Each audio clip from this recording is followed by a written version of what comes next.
So if you've been following along with these videos, you can see that there's a pattern that we are following in order to change the way that we behave so that we can stay sober and live a life of happy, joyous, and free.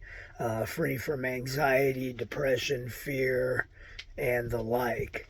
Um, the pattern is really self-honesty. I mean, if it all, boils down to that, right? So we have to uncover, we have to discover, and we have to discard the things that are no longer serving us. So what we've done thus far is we have been honest with ourselves about our drinking or drug use or our mental health, and we have admitted that we have a problem. We have found some hope by seeking those in recovery and asking for their help. Um, we have found someone that can hear our story, and we've written down the things in our lives that we would like to change. We have written down everything about ourselves, without blaming the other person or the other people or the other place or any of that stuff. We've taken an on, so the pattern is honesty, right? Self honesty. I have to admit that I have not always been the kindest person. I've got to admit that I've been full of pride, that I hold petty grudges sometimes, that I push people away, that I hold you at an arm's distance, that I outright steal sometimes, I lie, and have a list of character defects about myself that may have started as a means to protect myself. They may have been defense mechanisms in the beginning, and as I go through life, they have not served me well. So, if you've gotten to this point, you have taken a good look at yourself and you are asking a power greater than yourself to help you not participate in those behaviors anymore. I don't want to be prideful. I don't want to be angry. I don't want to treat people poorly. I don't want to steal. I don't want to hold grudges. I don't want to be jealous. I don't want to be that guy. What I want to be is somebody who's kind and loving and helpful. And if I can learn to do that, then I will have this amazing life.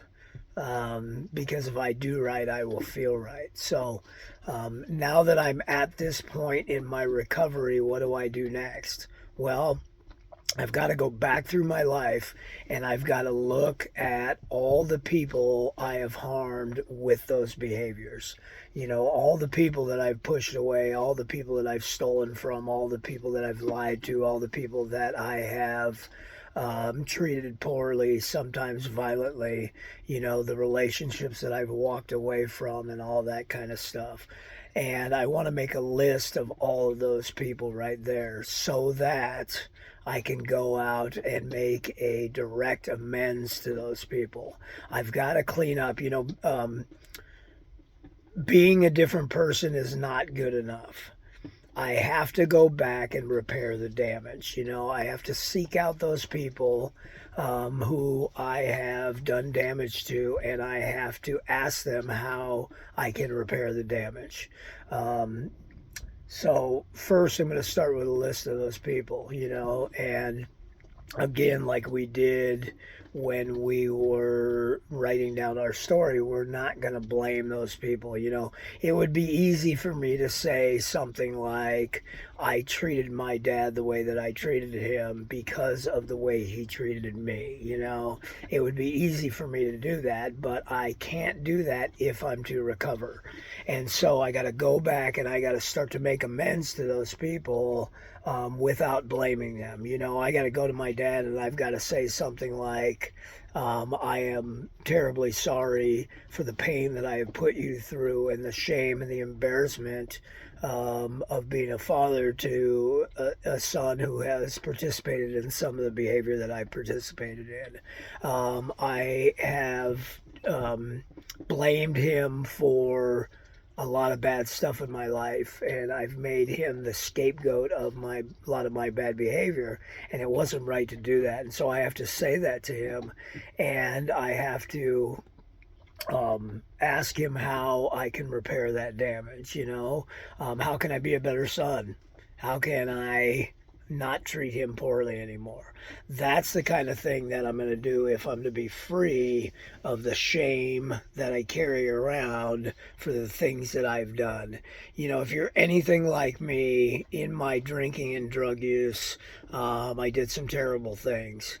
And what I have in my recovery is I have a chance to go back and repair some of the damage that I've done with those terrible things in my drinking and using, and sometimes stone cold sober. I've treated people like crap, and I can't be that guy anymore. So we're going to go back and we're going to repair the damage. That is our next task on this beautiful journey of recovery. So follow me in that. And I do want you to know that we don't have to do it all in a day, It's a lifetime undertaking, and if I'm acting right, then I'm not going to be building up any new harm that I need to make amends for. And so I can slowly or quickly chip away at the damage that I've done in the past, and I can become free of that and allow the other people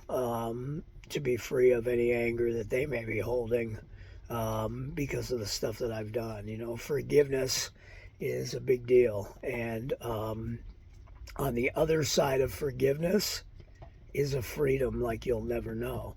And I can't express to you enough. You can think about it all you want, and you can imagine it all you want, but you're not going to experience the freedom that's on the other side of forgiveness until you go out and you make the amends. So I hope that you are following through with this so that you can live happy, joyous, and free. Because I'm here to tell you, the road on recovery is sometimes bumpy, but the journey is the most beautiful thing that you'll ever do in your life. So I hope that was helpful.